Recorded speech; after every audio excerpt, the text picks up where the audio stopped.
সস্তার মনে মুক্তি। দেশের মানুষ 15 টাকার একটা ডিম কিনে খায়, আর স্বৈরাচার কোটি কোটি টাকা দিয়া নিজের মামার মুক্তির মুরাল বানায়। সব জায়গায় মুক্তি বানায় যারা, ফেরাউনের নমরুদের প্রেতাত্মা তারা। দাকিয়ানুস সারা দেশে রেড অ্যালার্ট জারি করে দিল, ডিক্রি জারি করে দিল, অর্ডিন্যান্স জারি করে দিল, মার্শাল ল জারি করে দিল, রুল জারি করে দিল। কি সেইটা? আমার দেশে থাকবে যারা মুক্তির পায়ে সিজদা দেবে তারা, আমার দেশে থাকবে যারা মুক্তিকে পূজা করবে তারা, আমার দেশে থাকবে যারা মুক্তিকে রব মানবে তারা, আর মানবে না যারা দুই ভাগে ভাগ হবে তারা। এক ভাগ যাবে ক্রস ফায়ারে, আর এক ভাগ যাবে আয়না ঘরে।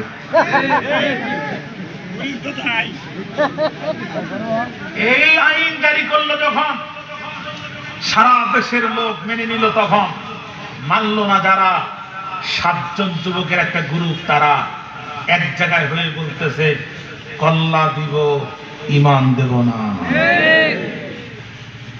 ওই যে 2 নম্বর প্রশ্ন, সেই বিস্ময়কর যুবক কারা?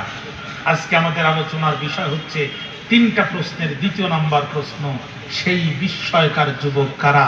বক্তৃতা কি এই পর্যন্ত বুঝতে আপনাদের কোনো কষ্ট হয়েছে?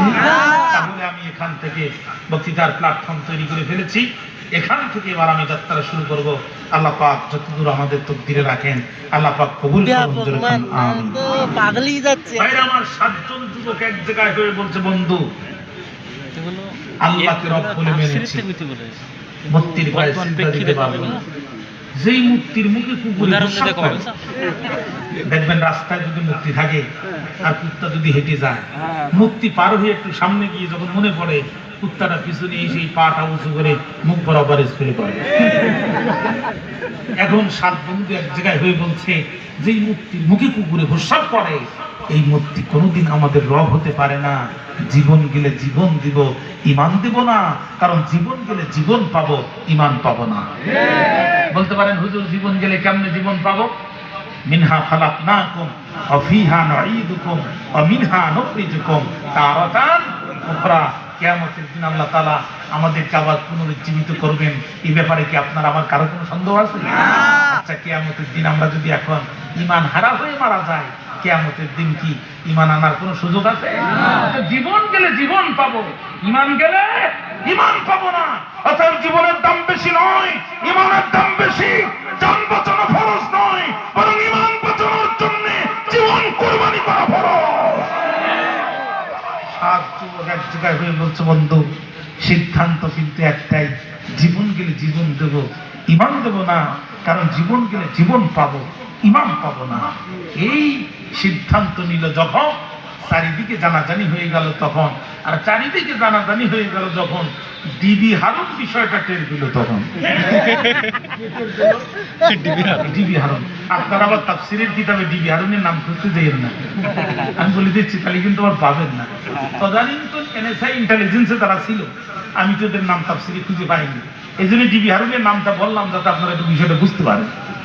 তৎকালীন গোয়েন্দা সংস্থায় ডিবি হারুন যারা ছিল তারা বিষয়টা টের পেল। ঊর্ধ্বতন কর্মকর্তা বেনজিরকে বলতেছে, স্যার কয় কি? কয় আইন খুব খারাপ। সারা দেশের মানুষ দাকিয়ানুসের এই আইনকে মেনে নিল, মানল না যারা 7 জন যুবকের একটা গ্রুপ তারা। বেনজির বলছে, তুমি আগে ওদেরকে গ্রেফতার করে কারাগারে ভরো। কই কেমনে গ্রেফতার করবো? এদের নামে তো কোনো মামলা নাই। বলছে, মামলা যা লাগে আমরা পরে দিয়ে দেবো না। তাহলে পৃথিবীর সব সরকার আগে মামলা করে, পরে গ্রেফতার করে। স্বৈরাচার যারা গ্রেফতার করে মামলা লাগায় তারা। হাজী সাহেব মক্কায়, মামলা হয় বাংলায়। কথা কয় না? মামলা হয় কোথায়? হাজী সাহেব কবরে, মামলা হয় উপরে। 10 বছর আগে হাজী সাহেব কবরে, 10 বছর পরে হাজী সাহেবের নামে ককটেল মামলা রেফায়ার হয়েছে থানায়। চাচি আম্মা বুড়ি মানুষ, হাঁটতে পারে না, দেখতে পারে না, লাঠি নিয়ে খোড়ায় খোড়ায় থানায় গিয়ে বলছে, বাবা ওসি বড় বিপদে পড়েছি, নিজের কানে শুনেছি তোমার চাচার নামে নাকি মামলা হয়েছে, শুধু জানতে চাই বেচারা কি করেছে।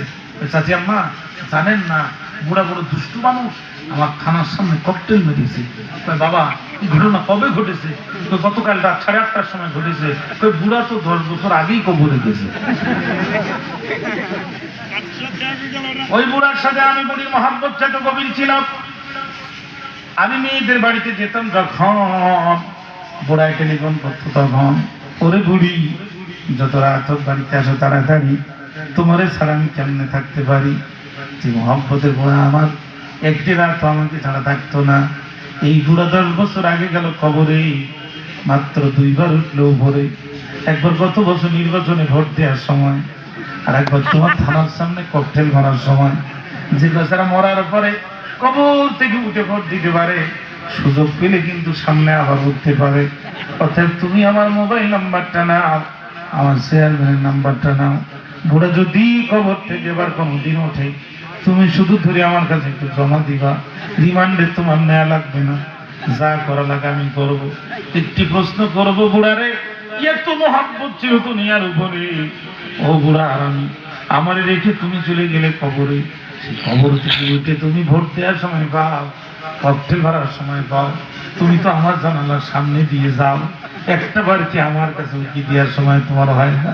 বাইরে জানতে চাই এই জাতের মামলা সমাজে ছিল নাকি ছিল না? আসহাবে কাহফ 7 জন যুবককে গ্রেফতার করে ফেললো, হাতে দড়ি দিল, পায়ে দড়ি দিল। এরপরে যখন তাদেরকে সকালবেলা দাকিয়ানুসের আদালতে হাজির করা হলো, বন্ধু কি বলবো, দাকিয়ানুস মোটা চেয়ারে বসে আছে, উঁচু চেয়ারে বসে দাকিয়ানুস আড়ে তাকায় আছে। রাগে তার শরীর অগ্নিশর্মা, রাগে ক্ষিপ্ত হয়ে শরীরের পশমগুলো খাড়া খাড়া হয়ে গেল, চোখের আকার রক্তিম বর্ণ ধারণ করলো। মোটা কণ্ঠে বড় নজরে তাকিয়ে দাকিয়ানুস বলতেছে, রে যুবকেরা দাঁড়াও, এত বড় দুঃসাহস তোমাদের কলিজায় কেমনে হলো? যুবকেরা যখন দাঁড়ায় গেছে, আল্লাহ ডাক দিয়ে কয়, নবী ইমানের জন্য যুবকেরা যখন দাঁড়ায় গেল, ওয়ারাবাতনা আলা কুলুবিহি, আমি আল্লাহ যুবকদের অন্তরকে ইমানের উপরে আরো শক্ত করে দিলাম। আপনাদের ঘুম আসতেছে না? মনোযোগ আসছে আমার দিকে? আল্লাহ বলছে, ওয়ারাবাতনা আলা কুলুবিহি, আমি ওদের অন্তরকে ইমানের উপরে আরো শক্ত করে দিলাম। কখন? যখন কাবু তারা দাঁড়ায় গেল, ফাকালু তারপর তারা বলল, রব্বুনা রব্বুস সামাওয়াতি ওয়াল আরদ, হে দাকিয়ানুস আমাদের রব তো তিনি, আসমান এবং জমিনের রব যিনি। ঠিক। যুবকেরা দাঁড়ায় বলল, রব্বুনা রব্বুস সামাওয়াতি ওয়াল আরদি লান নাদউয়া মিন দুনিহি ইলাহান লাকাদ কুলনা ইযান শাতাতা। জোরে কোন আল্লাহু আকবার, আরো জোরে কোন আল্লাহু আকবার। যুবকেরা দাঁড়িয়ে বলে, দাকিয়ানুস আমাদের রব তো তিনি, আকাশের রব যিনি, আমাদের রব তো তিনি, জমিনের রব যিনি, আমাদের রব তো তিনি, জীবন দান করেন যিনি, আমাদের রব তো তিনি, মৃত্যু দান করেন যিনি, আমাদের রব তো তিনি, মৃত্যুর পরে পুনরায় জীবন দান করেন যিনি। দাকিয়ানুস কান খাড়া করে শুনে রাখো, লান নাদউয়া মিন দুনিহি ইলাহা, ওই রবকে ছাড়া অন্য কোন ভেজাল সত্তাকে রব বানায়া বর্তমানেও ডাকি না, ভবিষ্যতেও ডাকবো না। ঈমান কাকে বলে? ঈমান কাকে বলে? লান নাদউয়া ফি'লে মুজারে মানসুব বিলান।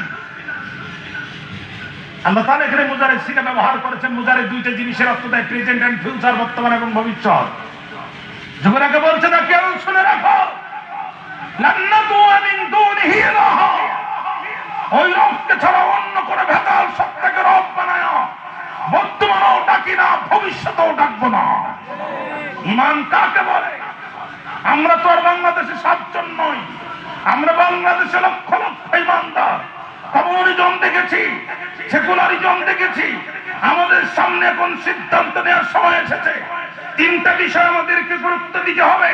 এদেশের টুপিওয়ালা, দাড়িওয়ালা, মসজিদের সভাপতি, সেক্রেটারি, রোজাদার মানুষদেরকে আমাদের সিদ্ধান্ত নিতে হবে। আমরা উঁচু টুপি, নিচু টুপি, শক্ত টুপি, নরম টুপি, কলিওয়ালা কলি ছাড়া, পাগড়িওয়ালা পাগড়ি ছাড়া বুঝি না। সব আলেমদেরকে এক মঞ্চে উঠতে হবে, হাতে হাত দিয়ে ঐক্য করতে হবে। যারা এক মঞ্চে উঠবে না, এরা জাতীয় গাদ্দার, মুনাফিক, বেঈমান হিসেবে নিজেদের নিজেদেরকে পরিচয় করবে। 2 নম্বরে কমিউনিজম দেখেছি, ন্যাশনালিজম দেখেছি, সেকুলারিজম দেখেছি, বাবার শাসন দেখেছি, কন্যা শাসন দেখেছি। শুধু একটি বার 1,500 বছর পূর্বে হেরা গোয়ালে নাজিল হওয়া এই কোরআনের শাসন ব্যবস্থার মাধ্যমে আমরা বাংলাদেশে খলিফা ওমরের শাসন ব্যবস্থা দেখতে চাই। শাসন ব্যবস্থা দেখতে চাই। আল্লাহর কোরআনের শাসন ব্যবস্থা দেখার জন্য যদি প্রয়োজন হয় টাকা দিতে হয় টাকা দিব, সম্পদ দিতে হয় সম্পদ দিব, হাত দিতে হয় হাত দিব, পা দিতে হয় পা দিব, চোখ দিতে হয় চোখ দিব, সর্বোপরি নিজের জীবনটাও যদি কোরবানি করে দিতে হয়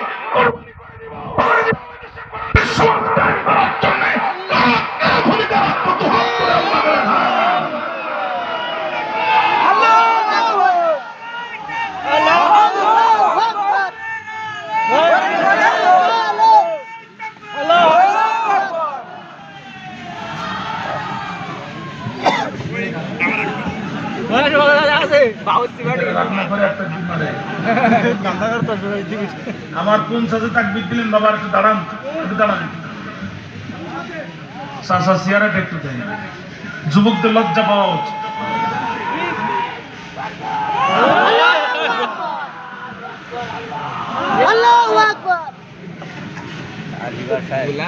স্পিরিট দেখছেন নি? যুবকদের একটু লজ্জা হওয়া উচিত। যে যুগের যুবকের ইসলামের পক্ষে থাকবে না, ওই যুগের বিরুদ্ধদের শরীর আল্লাহ তাআলা যুবকদের শক্তি বুস্ট করে দিয়ে। চাচারা তো দেশি মুরগি খাইছে, তখন তার পোল্ট্রি ছিল না, ঠিক না? গায়ের শক্তি এখনো কথা বলে। খাঁটি দুধ তখন মানুষের ইমান ছিল, দুধে পানিও দিত না। এই জন্য বুড়ো বয়সে তাকবীর মারে। এখন 18 বছরের যুবকেরা কি এই কাম করতে পারবে না? এটারা তো ঠেলতে ঠেলতে কাম শেষ। চাচা ছেলেরে মোবাইল কিনে দিয়েছেন কয়টা? কয় 2টা। কয় কি কি? কয় একটা টিপার একটা ঠেলা। ছেলে কি করে? ভাই সারা রাত ঠেলে, ঠেলতে ঠেলতে কাজ শেষ। কোরআনের সমাজ আপনারা চান না? ধরে বলেন চান না? কোরআনের সমাজ চায় না। কোরআনের সমাজ চাওয়ার কথা বললে যার মুখ অন্ধকার হয় ওর কলিজায় ঈমানের বালাই নাই। কথা কি বুঝতে কষ্ট হয়েছে? 7 জন যুবক দাঁড়িয়ে দাকিয়ানুসের সামনে কি বললো? লান্নাতু ওয়া মিন দুনিহি ইলাহা, ওই রবকে ছাড়া অন্য কোন ভেজাল সত্তাকে রব বলে মানি না। তুই যদি রিমান্ডে নিস, যাব, মার খাস, খাবো, তোর নির্যাতনে নিষ্পেষিত হয়ে যদিও বা বলি লাকাদ কুলনা ইযান শাতাতা, তবে সেটা হবে খুব গর্হিত কাজ, খুব খারাপ কাজ। আল্লাহকে ছাড়া কাউকে রব বলে মানি না। এই কথা শুধু বললেন না, সাথে বা দাকিয়ানুস কি বলছে? দাকিয়ানুস, হাউলাই কওমুন আত্তাখাযু মিন দুনিহি আলিহাতান লাউলা ইয়াতুনা আলাইহিম বিসুলতানিন বাইয়িন। কি প্রমাণ, কি ডকুমেন্ট আছে? আমার এই কওমদের কি হলো যারা আল্লাহকে বাদ দিয়া অন্য কাউকে রব বলে মানে, আল্লাহকে বাদ দিয়া অন্য মূর্তি নিজে হাতে বানাইয়া সেই মূর্তির পায়ের তলে সিজদা করে। এদের কাছে কি ডকুমেন্ট আছে আল্লাহকে বাদ দিয়ে অন্য কাউকে রব মানা যাবে? যদি থাকে লাউলা ইয়াতুনা আলাইহিম বিসুলতানিন বাইয়িন, তারা সেটা পেশ করে না কেন? ওমান আযলামু মিম্মান ইফতারা আলাল্লাহি কাযিবা, ওই ব্যক্তির চেয়ে বড় জালেম আর কি হতে পারে যে তার রবের নামে মিথ্যা প্রতিপন্ন করে? আমরা তো আল্লাহকে ছাড়া অন্য কাউকে রব বলে মানি না, আর তুই যাকে রব ঘোষণা করছিস ওটা রবও না, রবের জাতও না, ওর মুখে তো কুকুরে প্রস্রাব করে। দাকিয়ানুস তাকে এসে বলছে, এই তোদের কথা তো লাইন খারাপ, তোদের কথায় তো রাজাকার রাজাকার গন্ধ পাওয়া যায়। You have to change all of your decision within 3 days। 3 দিনের ভিতরে তোদের সমস্ত সিদ্ধান্ত পরিবর্তন করতে হবে। এই এদের পিতামাতা কোথায়? এক জায়গায় আসো, এদেরকে বোঝাও 3 দিনের ভিতরে যদি তারা তাদের সিদ্ধান্ত পরিবর্তন না করে, প্রকাশ্য দিবালোকে উন্মুক্ত মঞ্চে জনগণের সামনে মুক্তাঙ্গনে তাদেরকে ফাঁসির কাষ্ঠ কার্যকর করা হবে, অথবা শুলে চড়ায়ে এমন নির্মমভাবে হত্যা করা হবে। এই দৃশ্য দেখে নতুন করে এই দেশে যেন আর কেউ বড় গলায় মাথা উঁচু করে রব আল্লাহকে রব বলে স্বীকৃতি না দিতে পারে। প্রথম দিন চলে গেল, দ্বিতীয় দিন চলে গেল, আগামীকাল সেন্ডার করতে হবে। আজকে অন্ধকার রাতে 7 যুবক এক ঘরের মধ্যে ঢুকে মোমবাতি একটা জ্বালায়া পরামর্শ করতেছে, একজন আর একজনের দিকে তাকিয়ে মুস্কি হাসে আর বলছে, বন্ধু কথা কিন্তু একটাই, কল্লা দিব, ইমান দেব না। আমাদের সামনে সিদ্ধান্ত দুইটা। আগামীকাল দাকিয়ানুসির দরবারে আমরা সারেন্ডার করবো, আত্মসমর্পণ করব।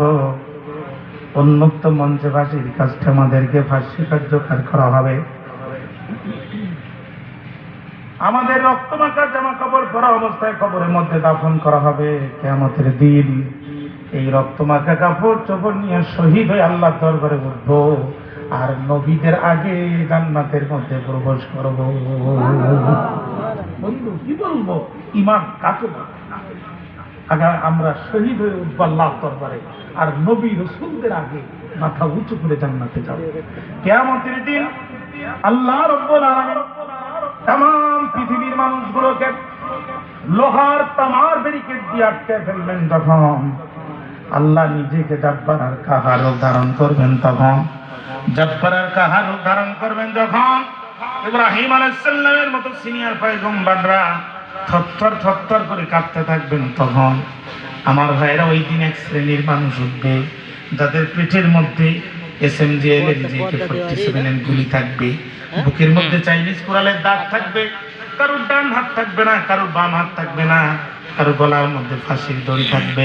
এই লোকগুলো আল্লাহকে ভয় করবে না। নবীরা যেখানে ভয়ে থরথর করে কাঁপবে, কিন্তু এই লোকগুলো আল্লাহকে ভয় করবে না, মাথা উঁচু করে জান্নাতের দিকে রওনা দেবে। আল্লাহ তখন ডাক দিয়ে বলবে, দাঁড়াও। আপনাদের ঘুম এসে গেছে তো? শেষ করে দিচ্ছি। আল্লাহ তখন ডাক দিয়ে বলবে, দাঁড়াও, তোমরা কারা? পরিচয়টা দিয়ে যাও। তখন তারা বলবে, রব্বুল আলামিন দিন কায়েমের প্রয়োজনে তোমার ওহীর বিধানের আহ্বানে রাজপথে জীবন কোরবানি করেছিলাম যারা, আল্লাহ আমরা হলাম তারা, আমরা হলাম শহীদ। এই যে দেখো আমাদের হাত নাই, পা নাই, গলার মধ্যে ফাঁসির দড়ি, বুকের মধ্যে চাইনিজ কোরালের দাগ, পিঠের মধ্যে বন্দুকের গুলি। আল্লাহ বলবে, বুঝলাম তোমরা শহীদ, কিন্তু তোমরা কোথায় যাও? তখন তারা বলবে, রব্বুল আলামিন জান্নাতে যাই। আল্লাহ মুস্কি হেসে দিয়ে বলবেন, বান্দা জান্নাতে তো যাবা, জান্নাত তো তোমরাই পাবা, কিন্তু আমার কাছে আর নতুন কিছু করে চাও। হে বান্দা, আমার কাছে নতুন কিছু চাও। তখন তারা হেসে দিয়ে বলবে, রব্বুল আলামিন জান্নাতের পরে আর তুমি আমাদের কি বা দিতে চাও? আল্লাহ বলবে, বান্দা যা চাও সব পাবে, পাও, শুধু একবার চাও। তখন তারা বলবে, রব্বুল আলামিন সত্যি কি তুমি দিতে চাও? দিতে যদি চাও জীবনটা আর একবার ফিরে দাও, দুনিয়ার জমিনে আর একবার যাওয়ার সুযোগ করে দাও, আর একবার তোমার নামে আল্লাহু আকবার আওয়াজ দিতে চাই। এই জীবনটা আর একবার শহীদ করে মাথা উঁচু করে তোমার দরবারে ফিরে আসতে চাই। আল্লাহ তখন ডাক দিয়ে বলবে, বান্দারে এত নির্মম নির্যাতন করে হত্যা করলো তোদের হাত নাই, পা নাই, ফাঁসির কাজটি ঝুলানোর পরও 1 ঘন্টা তোদের লাশটা ঝুলায় রেখেছে। তোদের কি গুলি করে মারার পরেও কলিজা ঠান্ডা হয় নাই? তোদের লাশটা ধরে চলন্ত ট্রেন লাইনের উপরে রেখে দিয়েছে। ট্রেনের নিচে চাপা পড়ে তোদের দেহটা 3টা খণ্ডে খণ্ডিত হয়ে গেছে। এরপরও আবার দুনিয়ার জমিনে কেন ফিরে যেতে চাস? তখন তারা ডাক দিয়ে বলবে, রব্বুল আলামিন শাহাদাতের মৃত্যু দেখতে কষ্ট লাগে, কিন্তু বরণ করতে কষ্ট লাগে না। একটা পিঁপড়ায় কামড় দিলে যত না কম কষ্ট হয়, তার থেকে অনেক কম কষ্টে মালাকুল মউত আমাদের জানটা বের করলো। রব্বুল আলামিন কবরে যখন আমাদেরকে শোয়ায় দিল, তোমার কবরের মাটি আমাদেরকে এতই সম্মান করলো, আমাদের কাফনের কাপড়টা পর্যন্ত তোমার কবরের মাটি খেলো না। এই যে দেখো আমাদের টাটকা রক্ত এখনো পর্যন্ত কাফনে লেগে আছে। এত সম্মান শাহাদাতের মৃত্যুতে পেয়েছি। আল্লাহ সত্যি যদি তুমি কিছু দিতে চাও, বারবার জীবনটা ফিরায় দাও, বারবার দুনিয়ার জমিনে যেতে চাই, আর তোমার নামে তাকবীর দিয়ে রাজপথে জীবনটা কোরবানি করে দিতে চাই। এই শাহাদাতের মৃত্যু আমরা চাই না প্রিয় ভাইরা। আপনি যত বড় মুহাদ্দিস হন, যত বড় মুফাসসির হন, যত বড় আলেম হন, যত বড় মাদ্রাসার প্রিন্সিপাল হন, আপনি যত বড় বক্তা হন, যত বড় মাহফিলের আয়োজনকারী হন না কেন, মরার পরে আপনাকে কবরে থাকতে হবে। হাত্তা ইয়াউমাল কিয়ামা, কিয়ামতের দিন পর্যন্ত আপনাকে অপেক্ষা করতে হবে। কিয়ামতের দিন ইসরাফিল আলাইহিস সালামের দ্বিতীয় বাঁশির ফুৎকারে আপনাকে উঠতে হবে, মিজান সিরাত পাড়ি দিতে হবে, আল্লাহর কাছে হিসাব পেশ করতে হবে, তারপরে আপনাকে জান্নাতে যেতে হবে। আর আপনি যদি শহীদ হয়ে যান, মালাকুল মউত আপনার জানটা বের করবে আর সরাসরি আল্লাহর জান্নাতের মধ্যে ছেড়ে দেবে। আল্লাহ, তুমি এই শাহাদাতের মৃত্যু আমাদেরকে ভিক্ষা দাও, জোরে কন্যা আল্লাহুম্মা আমিন। ভাইরা আমার, উহুদের যুদ্ধ শেষ হয়ে গেল। নবীজি লক্ষ্য করে দেখলেন দূরে একজন মহিলা রাসূলকে ইশারা দিচ্ছেন। আল্লাহর নবী কাছে গেলেন, মহিলাটি ডাক দিয়ে বলেন, নবীজি, আমি আপনার চাচি আম্মা, আপনার চাচা হানজালা গত রাত্রে আমাকে বিয়ে করে বাসর ঘরে নিয়েছে। হানজালা আমার সাথে মেলামেশা করেছে। ও নবীজি, হানজালা নাপাক ছিল। যখন যুদ্ধের ময়দানের খবর হানজালার কানে পৌঁছেছি, গোসল করার সময় পায় নাই, তরবারি নিয়ে যুদ্ধের ময়দানে এসেছে। আমি শুনেছি আমার স্বামী আপনার চাচার শহীদ হয়ে গেছে। অভিযোগ করার জন্য আসি নাই, অনুযোগ করার জন্য আসি নাই। ইয়া রাসূলুল্লাহ, ইয়া হাবিবাল্লাহ, আপনার যথার্থ বিষয়টা জানানোর জন্য এসেছি। আপনার চাচা যখন শহীদ হয়েছে, সে কিন্তু জুনুব অবস্থায় ছিল, তার উপরে গোসল ফরজ ছিল। ওগো নবীজি, আপনার চাচাকে কি গোসল করানো লাগবে নাকি আপনি এমনি এমনি দাফন করে দিবেন? আল্লাহর নবী কিছুক্ষণ চুপ থাকলেন, এরপরে মুস্কে হাসি দিয়ে নবী ডাক দিয়ে বলে, চাচি আম্মা,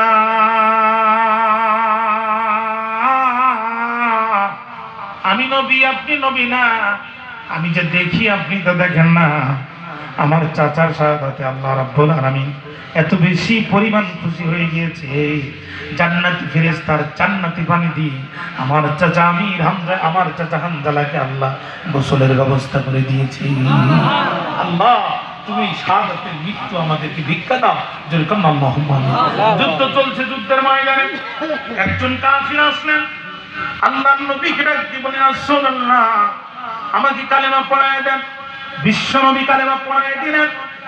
নও মুসলিম সাহাবী বলছে, নবীজি, আমি এখন কি করব? আল্লাহর নবী বললেন, তোমার কি তরবারি আছে? সাহাবী বললেন, হুজুর, আমার ভাঙা তরবারি। আল্লাহর নবী কয়, যুদ্ধের ময়দানে নামো। লোকটি যুদ্ধের ময়দানে নামলেন, ভাঙা তরবারি দিয়ে আঘাত করলেন। এক পর্যায়ে কাফেরদের আঘাতে তিনি শহীদ হয়ে গেলেন। যুদ্ধ শেষ হয়ে গেল, যখন লাশগুলো এক জায়গায় করতেছে, তখন সাহাবীরা বললেন, ইয়া রাসূলুল্লাহ, ইয়া হাবিবাল্লাহ, এই লোকটি জীবনে একটি রাকাত নামাজ পড়ে নাই, একটা দিন আল্লাহকে সিজদা দেয়নি। লোকটি জীবনে কোনোদিন একটা রুকু করে নাই, একটি রাকাত নামাজ পড়লো না, একটা দিন রোজা রাখলো না। লোকটি একটি সিজদা আল্লাহকে দিল না। যুদ্ধের ময়দানে আসছে, ইসলাম গ্রহণ করলো, আর লোকটি যুদ্ধে জড়ায় শহীদ হয়ে গেল। এই লোকটি জানাজা পড়েও বা কিলা? নবীজি ডাক দিয়ে বললেন, সাহাবীরা, তোমরা কি বলতে চাও? কিছু কিছু সাহাবী বললেন, নবীজি, আমাদের মনে হয় লোকটি জানাজা পড়ে কোনো লাভ নাই, লোকটি জাহান্নামী হয়ে যাবে। আল্লাহ রাসূল বললেন, সাহাবীরা সাবধান, তোমরা সাক্ষী দিচ্ছ লোকটি জাহান্নামী, আমি মুহাম্মদ রাসূলুল্লাহ সাক্ষী দিচ্ছি লোকটি জান্নাতি। আল্লাহ, এই শাহাদাতের মৃত্যু আমাদেরকে ভিক্ষা দাও। আপনারা এই শহীদ মৃত্যু চান না প্রিয় ভাইরা? এই শহীদ মৃত্যু চান না? ওরা চাও দাসের জীবন, আমরা শহীদ মৃত্যু চাই। মৃত্যু মৃত্যু ভীত ওরা, আমরা মৃত্যু কোথায় খুঁজে বেড়াই। ১,৫০০ ২,০০০ মানুষ শহীদ হয়েছে। ১৫ বছরের ১৮ বছরের জগদ্দান পাথর থেকে আল্লাহ তাআলা জাতিকে মুক্তি দিয়েছে। ইসলামের পক্ষে শাহাদাতের প্রেরণা নিয়ে এই জাতি চিরেই নামবে, হয়ে দেহ শহীদ হয়ে জান্নাতে চলে যাবে। তাহলে বাংলাদেশে কোরআনের রাজ কায়েম হবে। রাজি আছেন না ইনশাআল্লাহ? রাজি আছেন না ইনশাআল্লাহ? যুবকদের সামনে সিদ্ধান্ত দুইটা। আপনাদের কষ্ট হচ্ছে মনে হচ্ছে? যুবকদের সামনে সিদ্ধান্ত কয়টা? জোরে বল না, সিদ্ধান্ত কয়টা? ১ নাম্বার শাহাদাতের জীবন, ২ নাম্বার আত্মগোপন। এইবার এই পয়েন্টের উপরে আপনারা অত্যন্ত মনোযোগ দেন। এই পয়েন্টটা খুব গুরুত্বপূর্ণ। ইসলামের জন্য নিজের পরিচয় গোপন করা ১০০% জায়েজ। কথা কি বুঝতে পেরেছেন? আল্লাহ পাক নবীকে বলছেন, নবী আপনি দাওয়াত দেন সিররান, গোপনে, সিররান, অতি গোপনে। আল্লাহ ডাক দিয়েছেন, মুসা না টেনশন করো না, সিন্ধু বানাও, মুসাকে ঢুকাও, নীল দরিয়ায় ভাসাও। সিন্ধু বানায়া মুসাকে ঢুকাইয়া নীল দরিয়ায় ভাসানোর দায়িত্ব তোমার। যে ফেরাউন মুসাকে হত্যা করতে চায়, ওই ফেরাউনের দরবারে মুসার আত্মপরিচয় গোপন করে ওখানে ঢুকায়া নিরাপত্তা সহকারে মুসার লালিত পালিত হওয়ার ব্যবস্থা তৈরি করে দেওয়ার দায়িত্ব আমি আল্লাহ। মুসা আলাইহিস সালামের মা সিন্দুক বানালো, মুসা আলাইহিস সালামকে ঢোকালো, নীল দরিয়ায় ভাসালো। ভাইরা আমার, এই ভারতীয় উপমহাদেশের অত্যন্ত বিদগ্ধ আরবি সাহিত্যিক, তার নাম মোহাম্মদ আবুল হাসান আলী নদভী রহমাতুল্লাহ আলাইহি। আমরা মিশরে যে তার লেখা আরবি সাহিত্য পড়েছি, অত্যন্ত উঁচু মানের আরবি সাহিত্যিক ছিলেন তিনি। তার লেখা বইতে তিনি লিখছেন, পরন্ত বিকালের সূর্য আর মুসা আলাইহিস সালামের সিন্ধুক, নীল নদের ঢেউ, তিনটা মিলে যখন এক জায়গায় হয়েছে, মণিমুক্তার মতো চমকাচ্ছে, আর মনে হচ্ছে তাওহীদের সোপান মাথা উঁচু করে বীর বিক্রমে ফেরাউনের রাজপ্রাসাদের দিকে রওনা দিয়েছে। বিকালবেলা আম্মা আসিয়ার ফেরাউন দুইজন নীল নদের পাড়ে বসে বসে এনজয় করতেছে, গল্প করতেছে।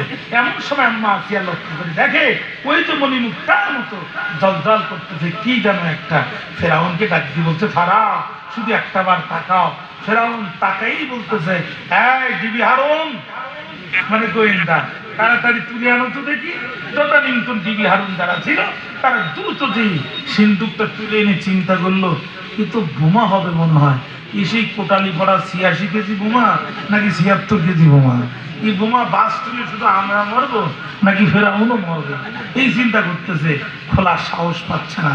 এখন ভাইরা, বোমা বিশেষজ্ঞ ছিল যারা, খুব রিস্ক নিয়ে সিন্ধুকের গায়ে কান দিয়ে দেখে ছোট্ট বাচ্চা মুসা আলাইহিস সালামের ট্যাটা কান্নার আওয়াজ পাওয়া যায়। ওরা বাপ রে বাপ, কোন মডেলের বোমা, এর মধ্যে মানুষের কান্নার আওয়াজ পাওয়া যাচ্ছে, আজকে বংশ সব শেষ হয়ে যাবে। খুব রিস্ক নিয়ে সিন্ধুক যখন খুললো, এখন দেখে বন্দুকও না, বোমাও না, এত সুন্দর মাসুম বাচ্চার ছবি দেখা যায়। মানুষের বাচ্চা যে এত সুন্দর হয় আমাদের জানা ছিল না। তখন ওখান থেকে ওরা চিৎকার করে আম্মা আসিয়াকে ডাক দিয়ে বলছে, মা গো আসিয়া, তুমি একবার আসিয়া বাচ্চাটা যাও দেখিয়া। আম্মা আসিয়া যখন দৌড় দিয়ে চলে গেল, তখন দেখে মুসা আলাইহিস সালাম সাথে সাথে ঝাঁপ দিয়ে আম্মা আসিয়ার কোলে চলে গেল। বাবা চা দুরাচার নরঘোষু ফেরাউনের সাথে দীর্ঘ দাম্পত্য জীবনে যত কষ্ট আসিয়ার হৃদয় পথে ছিল, মুসা আলাইহিস সালাম কোলে যাওয়ার সাথে সাথে আসিয়ার হৃদয় থেকে সমস্ত কষ্ট মুহূর্তের ভিতরে মুছে গেল, ডিলেট হয়ে গেল। আম্মা আসিয়া তখন চিন্তা করলো, চারিদিকে এখন চিরুনি অভিযান চলতেছে। যেরকম কি অভিযান, মাল তো সব ঘুমি ঘুরি, হ্যাঁ মাথা সাইকেল না, তাই আমি শেষ করে দিই। কমিটি করি কষ্ট হচ্ছে, তো বুঝতেছি, মনোযোগটা আছে না, সব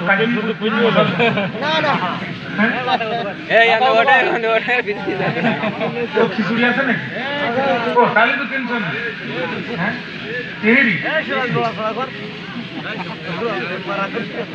আচ্ছা, মনোযোগ আছে, আওয়াজ দেন তো আল্লাহু আকবার। যে মাইক আইসক্রিম বিক্রি করাও কঠিন, দাম দেখছি সাইকেল মতো হচ্ছে, তোমার দিলেন এই মাইকে ওয়াজ করা খুব কষ্ট, খুব কষ্ট। আমার গলা তো 10 দিন স্কুল এত বসে না, মানে কষ্ট হয় না, একদম কলেজের শুনে। মনোযোগ আছে আমার দিকে? একটাবার আওয়াজ দেন আল্লাহু আকবার, আরো জোরে আওয়াজ দেন আল্লাহু আকবার, আরো জোরে আওয়াজ দেন আল্লাহু আকবার। আল্লাহ পাক কবুল করুন যখন আমি। ভাইরা, চিরুনি অভিযান বুঝেন আপনারা? কুকুন কামড়াবে বাম পাশে, চিরুনি দেবে ডাইন পাশে, ঘটনা ঘটবে রাজশাহী আর গ্রেপ্তার হবে বুধাটায়। এর নাম কি অভিযান? চিরুনি অভিযান। আম্মা আসিয়া চিন্তা করতেছে, চারিদিকে এখন চিরুনি অভিযান চলতেছে, যেখানেই ছোট বাচ্চা পাচ্ছে সেখানেই গ্রেপ্তার করতেছে। কি করা যায়? এই বাচ্চাকে তো আর গোপনে নিরাপত্তা দেওয়া যাবে না, এই বাচ্চাকে নিরাপত্তা দিতে হবে, এই বাচ্চাকে নিরাপত্তা দিতে হবে ফেরাউনের সামনে। তখন আম্মা আসিয়া রিস্ক নিয়ে একটু অভিনয় করে মুস্কি হেসে বলছে, ফারাও ও ফেরাউন তাড়াতাড়ি আয়, এদিকে আয়, দেখবি যদি আয়। এসে বলছে, ফেরাউন বাচ্চাটার দিকে একবার তাকাও, ফারাও তোমার মনের কথাটা জানাও। ফেরাউন তাকিয়ে বলছে, আসিয়া এই মনে হয় সেই মূসা। সরের মন, সরের মন। আম্মা আসিয়াকে কেমনে বুঝলে? ওই কোনো জায়গায় গেল না, আমার এখানে আসবে না। আম্মা আসিয়াকে খবরদার, ভণ্ডামি যথেষ্ট করেছে, যথেষ্ট হয়েছে। সারা দেশের বাচ্চা যদি মেরি ফেলো তো ভবিষ্যতে কাদের খোদা হবা আর কাদের প্রেসিডেন্ট হবা? আচ্ছা তুমি এটা সত্যি কথা বলো তো, তুমি খোদা না গাধা? তো খোদাই যদি হও, ছোট বাচ্চা দিকে ভয় পাও কেন? আর তুমি যে ছোট বাচ্চা দিকে ভয় পাও, খবরদার এই কথা আমি জানা ছাড়া আর কেউ যেন জানে না। মানিজ্য তো তোমার তো নাই নাই, আমারও থাকবে না। ফেরাউন সোজা আঙ্গুলে যদি ঘি না ওঠে, আঙ্গুল কিন্তু বাঁকা করবো। এই দীর্ঘদিন ধরে বাপ হতে পারোনি, একটা সন্তান জন্ম দিতে পারোনি, এখন একটা বাচ্চা এমনি আইছে সেটারও মারতে চাও। সাবধান, সেনাবাহিনী যে দেখতেছ মাল কিন্তু সব তোমার না, ওর ভিতরে কিন্তু আমিও খানিকটা ঢুকাই রেখেছি। 20টা ব্রিগেডিয়ার জেনারেল আমার আছে, 2000 সেকেন্ড লেফটেন্যান্ট আমার আছে, 5000 কর্নেল আমার আছে, 10,000 সৈনিক আমার আছে। যদি এই বাচ্চাকে মুসা মনে করে মারো, সর্বপ্রথম বিদ্রোহ তোমার ক্যান্টনমেন্ট থেকে শুরু হবে। ফেরাউনকে আসিয়া বলিস কি? হ্যাঁ, এতদিন কিছু বলিনি, এই বাচ্চার গায়ে মারবা, তোমার সংসারের গোষ্ঠী মারি করতাম না তোমার শুনেছি। ফেরাউন তোমার চিন্তা করে আসিয়া তাই? হ্যাঁ, তুই কি করতে চাই? আচ্ছা বাচ্চা তো তুমি মারতে চাও না, একটা আমার বাচ্চাটার দিকে তাকাও তো। তাকে বলছে আসিয়া আমার কলিজা ঠান্ডা হয়ে গেছে। আসিয়া সেই দিন ফেরাউনের এই কলিজা ঠান্ডা হওয়ার কথাটা শুনে আসিয়া যে জবাব দিয়েছিল, আসিয়ার মুখের কথাকে আল্লাহ তাআলা কোরআনের আয়াত বানায় দিয়েছেন। কথা বলেন, আল্লাহ বলছে কুররাতু আইনুল লি ওয়া লাকা। ও ফেরাউন, আমার চোখ ঠান্ডা, তোর চোখ ঠান্ডা। লা তাকতুলুহু, এই বাচ্চাকে তুই করিস না হত্যা, এই বাচ্চাকে তুই হত্যা করতে পারবি না। আল্লাহ কয় মুসার চেহারাটা ভালো করে দিয়া এমন ইশারা দিয়ে দিয়েছি, এখন আসিয়াও খুশি, ফেরাউনও খুশি। বুঝতে পারল না আত্মপরিচয় গোপন করে আমি ওখানে কাকে ঢুকিয়েছি। ও ভাইরা, আল্লাহ যদি তার পয়গম্বর মুসার পরিচয় গোপন করে ফেরাউনের দরবারে ঢুকাতে পারে, তাহলে আমার যুবকেরা নিজের পরিচয় গোপন করে বিশ্ববিদ্যালয় কেন কোরআনের দাওয়াত দিতে পারবে না? বলেন, বিশ্বজিতের নাম আপনারা ভুলে গেছেন? বিশ্বজিতের নাম ভুলে গেছেন? হিন্দু ছেলে, কাঠের কাজ করে, ক্লিন শেভ করতে পারে নাই, মনে হয় টাকা ছিল না অথবা ব্যস্ত ছিল, দাড়িগুলো একটু বড় হয়ে গেছে। পিছন দিক থেকে যখন চাপাতির কোপ দিচ্ছে বিশ্ববিদ্যালয়ের সামনে, হিন্দু ছেলেটা কয় কোপাইস কেন? কই তুই শিবির? ধুর, আমি মুসলমানই না, বিশ্বাস না আমার ফ্যান খুলে দেয়। কই না, তোর ফ্যান খোলার সময় নেই, তোর মুখে দাঁড়িয়ে আছে মানে তুই ইসলামের গ্রুপের লোক।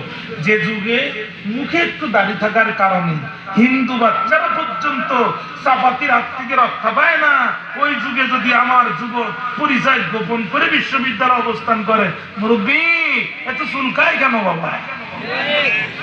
মুরব্বী এত চুলকানো যাবে না। আমার যুবকদের কারণে এই নতুন স্বাধীনতা পেয়েছে। কথা কেন বলেন না? কেন করেন? আম্মা আসিয়া বলছে আমার চোখ ঠান্ডা, তোর চোখ ঠান্ডা, এই বাচ্চা হত্যা করতে পারবি না। ফেরাউন তখন বলছে আসিয়া তোর কথা মেনে নিলাম, তবে খেয়াল রাখিস এজন্য বড় হয়ে মুসা না হয়। আম্মা আসিয়া বলছে ও দায়িত্ব আমার, উনি তোমার টেনশন করা লাগবে না। ফেরাউন বলছে আসিয়া তাহলে বাচ্চাটা একটু আমার কাছে দাও। আম্মা আসিয়া কয় কি করতে চাও? আমি একটু আদর করতে চাই। মনে মনে কয় কাফেরের বাচ্চা কাফের, তোর কলিজায় দয়া আছে? তোর কলিজায় যদি দয়া থাকতো ইন্টারনেট বন্ধ করে লাইট অফ করে যৌথ বাহিনী নামাই দিয়ে এই ছোট ছোট বাচ্চা তুই হত্যা করতে পারতিস না। যেহেতু সেই বসেছে, আমার কথা কি বুঝতেছেন আপনি? কিন্তু যেহেতু সে বসেছে, না দিয়ে তো উপায় নেই। দেশে ঠিকই কিন্তু পজিশন নিয়ে দাঁড়ায় আছে, যদি বাচ্চাকে আসার দেওয়ার চিন্তা করে ও তাকানোর আগে আমি ওর গলার টুটিছে দিতে পাশে দিছে। আম্মা আছে কয় নাও, ফেরাউন কয় দাও। আসিয়া কয় নাও, ফেরাউন কয় দাও। মুসা আলাইহিস সালামকে নিয়ে ফেরাউন মুখে যখন মুখ দেবে, ফেরাউন বলতেছে কোথায় তোমার বাড়ি, কোথায় তোমার ঘর, কোন মা তোমারে ভাসিয়ে দিল নীল দরিয়ার পর? এই বলে যখন চুমা দিকে যাবে, তেল আর পানি যেমন এক হয় না, সমুদ্রের মিঠা পানি লোনা পানি যেমন এক হয় না, পরিষ্কার পানি আর খোলা পানি যেমন এক হয় না, হকের মুখে কখনো বাতিল মুখ রাখতে পারে না, ঠিক না? আর মুসা আলাইহিস সালাম হাতটা পকেট থেকে বাইর করে মনে মনে কয়, বিশ্ববাদ পার, তুই না একটু আগে লাইট বন্ধ করে ইন্টারনেট অফ করে যৌথ বাহিনী নামাই দিয়ে আমার জন্ম হতে দিবি না, মাসুম বাচ্চা হত্যা করলি হাজার হাজার, এখন তুই আমার মুখে মুখ দিতে চাস, বিশ্ববাদ পার দিছে এক শট। শটটা লাগার কথা ছিল কান চোয়ালে, কিন্তু মাথাটা নাড়ানোর কারণে স্লিপ খেয়ে শটটা লাগলো নাকের উপরে। মুসা আলাইহিস সালামের এক শট বিকে গেল ফেরাউনের নাকের হাড়। ফেরাউন ডাক দেখে, আসিয়া এতদিন খুঁজেছি তারে, ওরে সে এখন বাস করে আমার ঘরে। আম্মা আসিয়া কয়, তুমি তারে খুঁজছো আর কি বাস করে? বলছি এই সেই মুসা। কই কেমনে বুঝলে? ওই শট তো আর তুই খাইস নাই, শট খেয়েছে, বুঝতে পেরেছে সে। তুই if you don't believe please look at my nose, বিশ্বাস যদি না করিস তুই আমার নাকের দিকে তাকা। আম্মা আসে তাকে বলছে, নাক তো ঠিকই আছে, নাকের জায়গায় তো কান যায়নি। ভাই চুপ কর, ঘরের বউ হয়ে সত্যি কথা বলতো দেখি, গত কাইলো কি আমার নাক রাম বাঁকা ছিল? আম্মা আসে কেমনে বিকি গেল? ওই পিচ্ছি থাবা মেরেছে, আমার নাকের হাড্ডি বিকি গেছে। আম্মা আসে, তুমি তো মানুষই বাঁকা, তুমি তো মানুষই বাঁকা। না রে আসিয়া, যে কাটা ধার হয় তার গোড়া দেখলে বোঝা যায়, যে বিড়াল শিকারী হয় তার গোপ দেখলে আন্দাজ করা যায়। এই পিচ্ছিটা ছোট, কিন্তু এর থাবায় পিচ্ছিটা স্বাভাবিক, কিন্তু এর থাবার ওজন স্বাভাবিক। এর থাবারই ওজন বলে দিচ্ছে মুসা আত্মপরিচয় গোপন করে আমার ঘরে থাকবে, আমার ঘরে খাবে, এখানে বড় হবে, গোপনে আমার বাহিনীর ভিতরে দাওয়াতি কাজ করে হঠাৎ করে একদিন রাজপথ দখল করে বলবে, আলা লাহুল খালকুল আম, জমিন চার, আইন চলবে তার, ইনিল হুকমু ইল্লা লিল্লাহ, আল্লাহ ছাড়া কারোর হুকুম মানি না।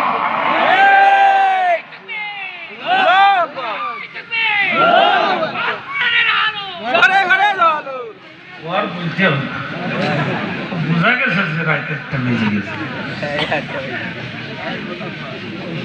দোয়া করে দিই নাকি?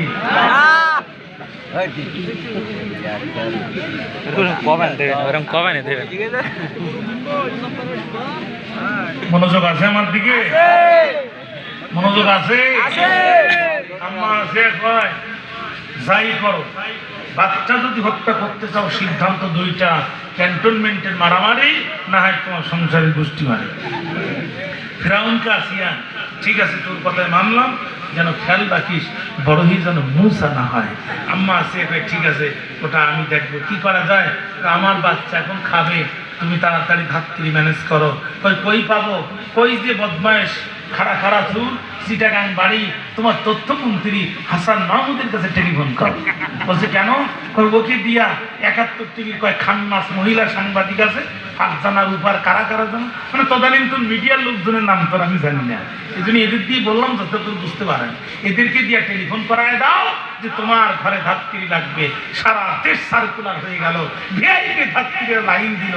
মুসা আলাইহিস সালাম কারণ করে গেল না, লাইনের শেষে দাঁড়িয়েছিলেন যিনি মুসা আলাইহিস সালামের বোন ছিলেন তিনি।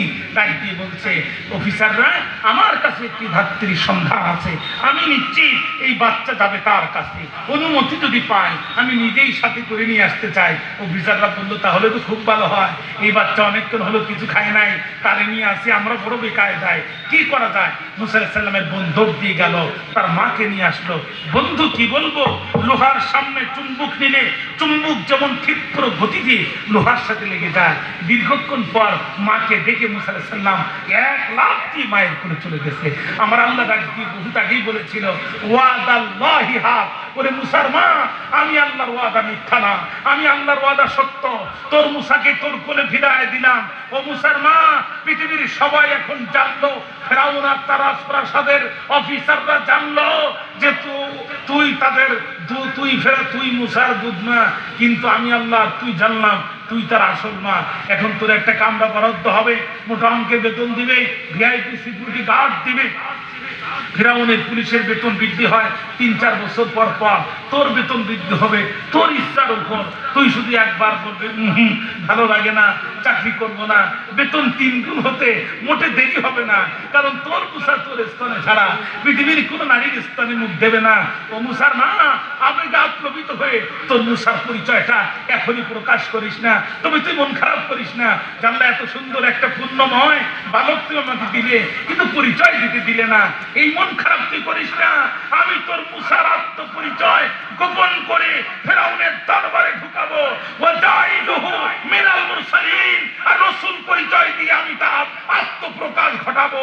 আল্লাহ যদি মুসা আলাইহিস সালামের আত্মপরিচয় গোপন করে ঢুকাতে পারে, আর রাসূল পরিচয় দিয়ে আত্মপ্রকাশ ঘটাতে পারে, আমার যুবকেরা আত্মপরিচয় গোপন করে বিশ্ববিদ্যালয়ে ঢুকে কেন সমন্বয়কের পরিচয় দিয়ে আত্মপ্রকাশ ঘটাতে পারবে না?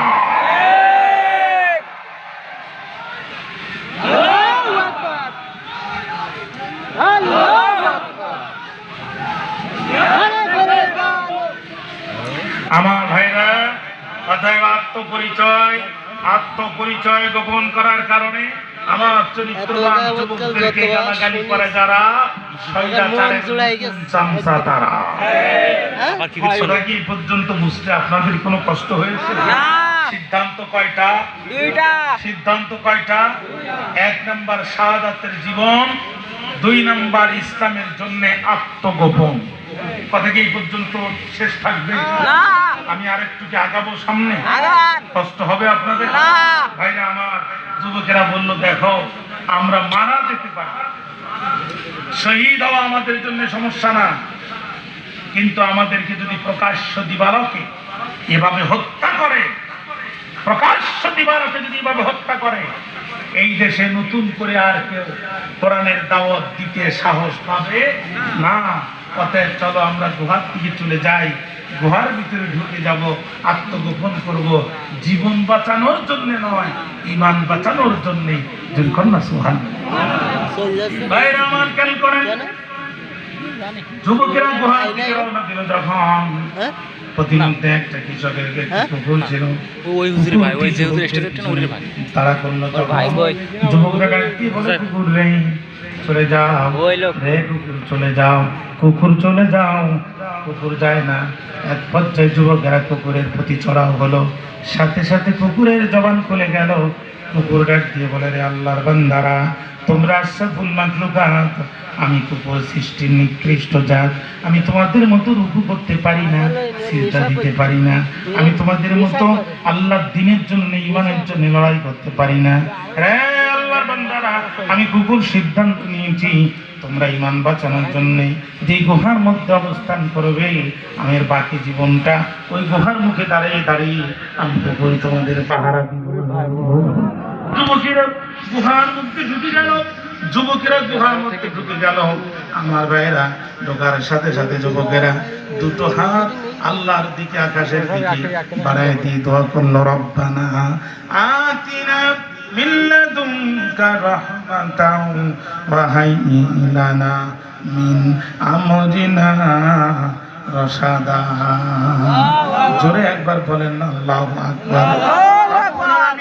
রব্বে করিম, আমরা তো তারা ঈমানের জন্য ঘর বাড়ি ছেড়েছি যারা, আমরা তো তারা ঈমানের জন্য ব্যবসা বাণিজ্য ছেড়েছি তারা। আল্লাহ তুমি আমাদের ফরিয়াদ কবুল করে নাও, আর আমরা যে বিষয়ে তোমার রহমতের দরজা আমাদের জন্য খুলে দাও। আমরা যে বিষয়টা হাতে নিয়েছি এটা বাস্তবায়ন করার তৌফিক তুমি আমাদেরকে দান করে দাও। আল্লাহ কয়, নবী যুবকেরা যখন গুহার মধ্যে ঢুকে আমার কাছে এই ফরিয়াদ করেছে, আমি আল্লাহ কি করেছিলাম আপনি জানেননি? আল্লাহ নবীকে আল্লাহ আপনি কি করলেন? আল্লাহ কয়, ফাদারাবনা আলা আদানিহিম ফিল কাহফি সিনিনা আদাদা। আল্লাহদের কোন কুহুরের মধ্যে সিল মেরে দিলাম, দুনিয়ার কোনো আওয়াজ ওদের কানের মধ্যে ঢুকলো না। বলে এক নাগাড়ে গুহার মধ্যে তারা দীর্ঘদিন যাবৎ ঘুমায় গেল। আল্লাহ রাব্বুল আলামিন কোরআনের অন্য আয়াতে বলছেন, ওয়ালাবিসু ফি কাহফিহিম সালাসা মিয়াতিন সিনিনা ওয়াজদাতু তিসআ। গুহার মধ্যে মধ্যে একটানা 309 বছর তারা ঘুমায় গেল। চিৎকার দিয়ে একবার বলেন আল্লাহু আকবার। নবী একটানা 309 বছর তো কম ব্যাপার না। ওরা যখন ঘুমিয়ে যাবে সূর্য তো ঠিক মতো উঠবে, সূর্য উঠবে যখন সূর্যের আলো গুহার মধ্যে যাবে তখন, আর সূর্যের আলো যাবে যখন আমার ইমানদার যুবকদের ঘুমের কষ্ট হবে তখন। এজন্য আমি কি করলাম আপনি জানেন নাকি? নবী আমি সূর্যকে বলে দিলাম, সূর্য রে তুমি যখন উঠবা, অসূর্য তুমি যখন উঠবা,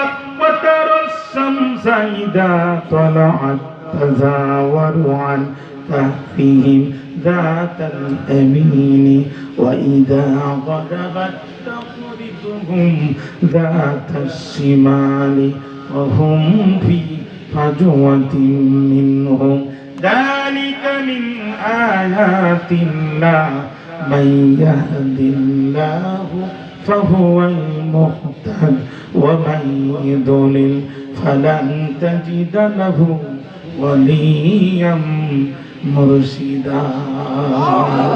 নবী আমি সূর্যকে বলে দিলাম, সূর্য রে তুমি যখন উঠবা একটু টাইম পাস দিয়ে গেলে উঠবা। আল্লাহু আকবার। একজন ইমানদারের কত মর্যাদা আমার আল্লাহর কাছে। ইমানের কারণে তারা আত্মগোপন করেছে গুহার মধ্যে, তাদের ঘুমে যেন কষ্ট না হয় এজন্য সূর্যকে আল্লাহ বলছে তুমি যখন উঠবা ডান পাশ দিয়ে হেলে উঠবা, আবার যখন অস্তমিত যাবা বাম পাশ দিয়ে হেলে যাবা। আল্লাহু আকবার বলতে চান না? আল্লাহ তুমি এই জাতের ঈমান আমাদের কলবের মধ্যে ভিক্ষা দাও। আল্লাহ বলছে তুমি যখন উঠবা ডান পাশ দিয়ে হেলে উঠবা যাতে আমার ইমানদারদের কষ্ট না হয়, আবার যখন তুমি অস্ত যাবা বাম পাশ দিয়ে হেলে যাবা যাতে আমার ইমানদারদের কষ্ট না হয়। নবী নবী শুধু তাই না, وتحسبهم أيقاظا وهم رقود ونقلبهم ذات اليمين وذات الشمال।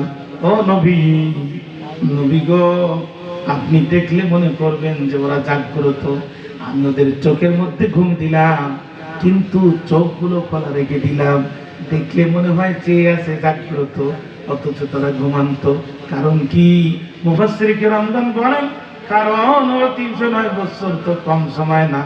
মাটির একটা পিঁপড়া মাছি যেন মনে না করে যে যুবকরা মারা গেছে, এই জন্য এদের গায়ে যেন না বসে, একটা পিঁপড়া যেন কামড় দেওয়ার সাহস না পায়, এই জন্য আল্লাহ যুবকদের চোখের মধ্যে ঘুম দিলেন কিন্তু আল্লাহ চোখগুলো খোলা রেখে দিলেন। শুধু তাই না, 309 বছর যদি ডান পাশে ঘুমায় ডান হাত প্যারালাইজ হয়ে যাবে, ডান পা নষ্ট হয়ে যাবে। বাম পাশে যদি ঘুমায় বাম হাত প্যারালাইজ হয়ে যাবে, বাম পা নষ্ট হয়ে যাবে। এজন্য আমি কি করলাম আপনি জানেননি? ওয়ানুকাল্লিবুহুম যাতাল ইয়ামিনি ওয়া যাতাস শিমাল। আমার যুবকেরা যখন ইমানদাররা ঘুমায় আমি আল্লাহ আমার কুদরতি হাত দিয়া ওই যুবকদের ডান থেকে বামে আর বাম থেকে ডানে আমি নিজেই পাশ ফিরানোর ব্যবস্থা করে দিলাম। আল্লাহু আকবার বলতে মন চায় না? আল্লাহু আকবার বলতে মন চায় না?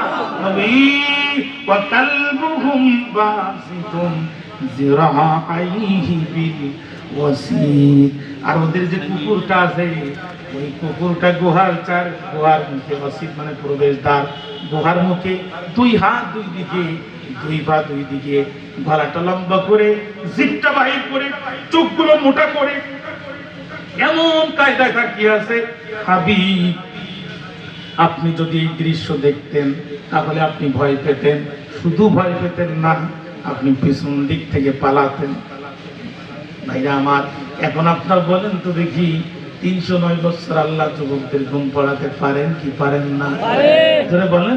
এবার আল্লাহ প্রশ্ন করতেছে আম্মা হাসিবতাম আন্না আসহাবাল কাহফি ওয়ার রাকিম কানু মিন আয়াতিনা আযাবা। এই যুবকদেরকে 309 বছর গুহার ভিতরে এই ফলকবাসীদেরকে, এই গুহাবাসীদেরকে ঘুম পাড়ায় রাখা। নবী মুহাম্মদ আপনি বলেন, আমার নবী আপনি বলেন আমি আল্লাহর নিদর্শন সমূহের মধ্যে কি কোনো আশ্চর্য ব্যাপার? বাইরে আমার বলেন তো দেখি, আকাশ যত বড় কয়টা খুঁটি আছে?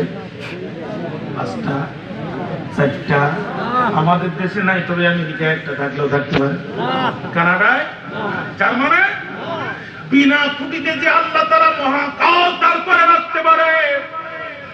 আসহাবে কাহফের 7 জন যুবককে 309 বছর ঘুম পাড়ানো আল্লাহর জন্য কোনো ব্যাপার? কথা বলেন না কেন? কোনো ব্যাপার? আর মুসা আলাইহিস সালামকে ফিরাউনের বাহিনী যখন ধরে ফেলছে, ওই যে ফিরাউনের বাহিনী দেখা যায় সামনে সাগর, মুসা আলাইহিস সালামের উম্মতটা ডাক দিয়ে বলে, মুসা তোমার আল্লাহ কই?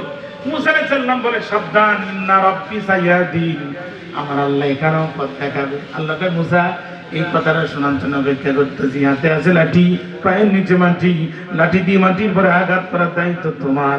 সাগরের বুক চিরে এই মুহূর্তে পার হওয়া যাবে এমন রাস্তা বাইর করে দেওয়ার দায়িত্ব আমি আল্লাহ। যে আল্লাহ তাআলা সমুদ্রের ভিতর থেকে তাৎক্ষণিক রাস্তা বের করে দিতে পারে। ও বানের ভাইরা, আসহাবে কাহফের 7 জন যুবককে 309 বছরকে আল্লাহ ঘুম পড়ে রাখতে পারে না।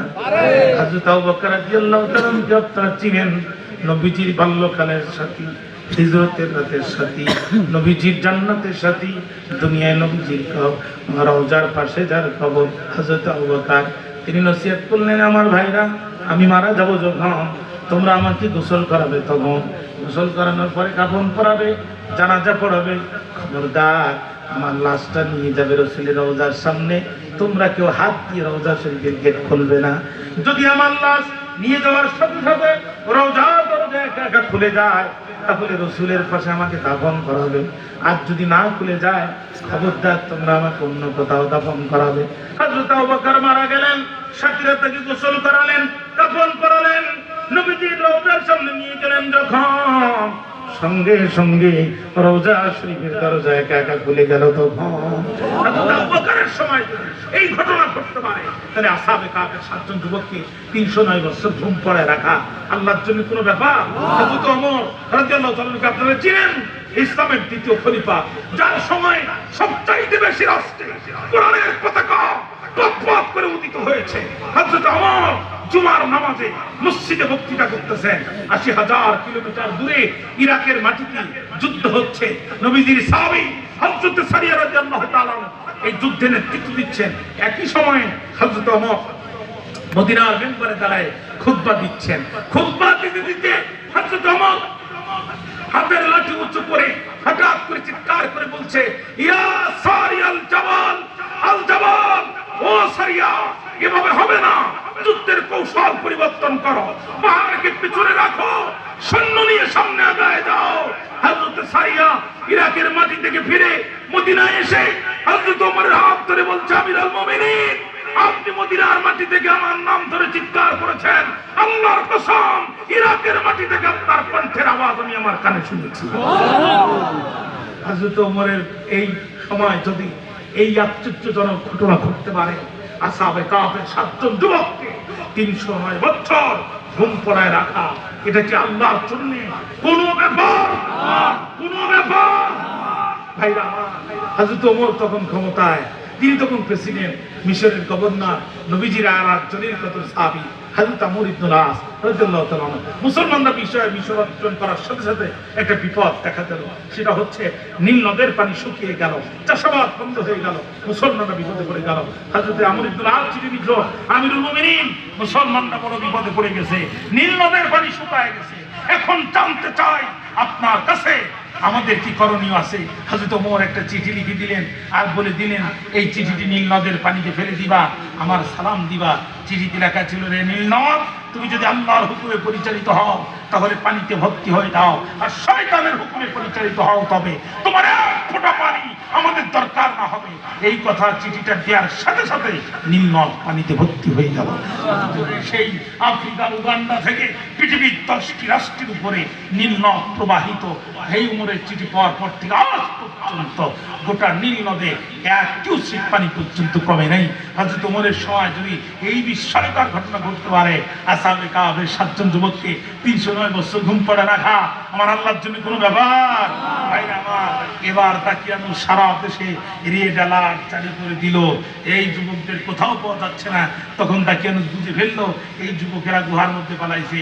তখন বলছে, আমি নিজে হাতে ধরে ওদেরকে নিজে হাতে ফাঁসিতে ঝুলাবো। চলো সেনাবাহিনীর অফিসার একদিকে, বিডিআর এর প্রধান আর এক পাশে, র্যাবের প্রধানকে সাথে নিয়ে গুহার মধ্যে যখন ঢুকবে, আর কুত্তার অবস্থা যখন দেখছে যে দুই হাত দুই পা দুই দিকে আর দাঁতটা বের করে কুত্তা যেভাবে দাঁড়িয়ে আছে, চিন্তা করছে সর্বনাশ, প্রথমেই যদি কুকুর এই অবস্থা থাকে আর ভিতরে যদি যায় আর একটা বাঘ যদি এই অবস্থা থাকে, তো সামনেও যেতে পারবো না, পিছনেও আসতে পারবো না। কতক্ষণ না এলাকার মহিলারা খুব ডেঞ্জারাস, এরা পল্লী বিদ্যুতের মিটারের বিলও দেয় না, লাইনও কাটতে দেয় না, আছে না? এখন এক লোক জোর করে লাইন কাটতে গেছে, মহিলা ঘর থেকে বড় দা বাই করছে, বড় দা চেনেন তো, চিকন যেটা লম্বা সুতা, এই সুতা বের করেছি, তোর ভাই দুই ভাগ করে ফেলি, তোর এত বড় সাহস আমার বাড়ি কারেন্টের তার কাটতে আসিস। বেচারা চিন্তা করলে মেয়ে লোকের তো রাত বেশি, এ তো আমার খুব দিয়েই ফেলবে না। বেচারা বাঁচার জন্য খেজুর গাছে উঠেছে, মহিলার নিচে দাঁড়িয়ে শুধু উঠতে পারলাম না বলি তুই বেশি গিলি, তবে তোর ছাড়বো না, তুই আমার বাড়ির লাইন কাটেছিস, তুই উপরে উঠলো দুই কূপ, নিচে নামলো দুই কূপ, তুই যতক্ষণ থাকবে আমিও ততক্ষণ দাঁড়াবো। বেচারা ওখান থেকে থানায় টেলিফোন করতে, স্যার পুলিশ পাঠান। কেন? এই মেয়ে লোক খুব রাগি, এবার খুব দিয়েই ফেলবে না। আমি বর্তমানে এমন পজিশনে আছি যে উপরে উঠলো দুই কূপ, নিচে নামলো দুই কূপ, এরকম লোক আছে না? তাকে আমি চিন্তা করলো, মনের মধ্যে ভয় পেয়ে গেল যে শুরুতেই যদি কুকুর থাকে আর ভিতরে ঢুকে দেখি যদি বাঘ আর একটা আছে, তাহলে তো বিপদে পড়ে যাবো। তাকে আমি চিন্তা করলো, তোদের মারতে পারলাম না হাতে, তোদের মারতে পারলাম না হাতে, তোদের মারবো ভাতে। তাকে আমি তখন তার পুলিশ অফিসারকে বললো, গুহার মুখ আটকায় দাও, এরা যেন দম লেগে মারায়, ভিতরে মারা যায়, আর গুহার মুখে ওদের নাম লিখে দাও। ভারত ঠিক একই কাজ করলো। বাংলাদেশে যখন তারা দালাল সরকার টিকায় রাখতে পারলো না, তখন সবগুলো গেট খুলে দাও, বাংলাদেশ বন্যা দিয়ে ভাসায় দাও।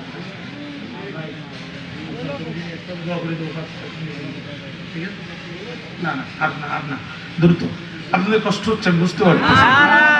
তাই আমার ভারত আমাদের এক নম্বর শত্রু, কথা কেন বলছেন না? ভারত বাংলাদেশের এক নম্বর শত্রু। ভারতকে যারা শত্রু মনে না করে তারাই দেশের শত্রু।